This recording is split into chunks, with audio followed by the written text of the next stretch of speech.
My name is Michael Fisser, director and owner of AP Maschinebouw. I've been working for this company for 20 years, and the company itself has been around for 40 years. We mainly build three products in the agricultural sector: feed mixers for transporting,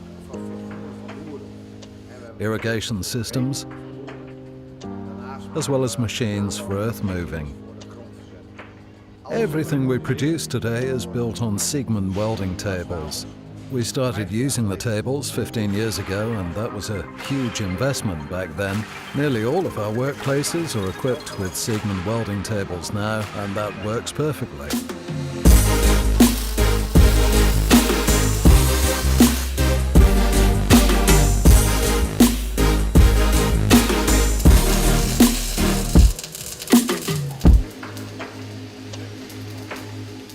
Seven years ago, we purchased welding robots and used them with our own constructions. Unfortunately, that didn't work out so well. Thereupon, we combined our robots with Siegmund U-squares with help from Last Partners Multi-Weld. Without Siegmund's engineering skills, we could never have got that far.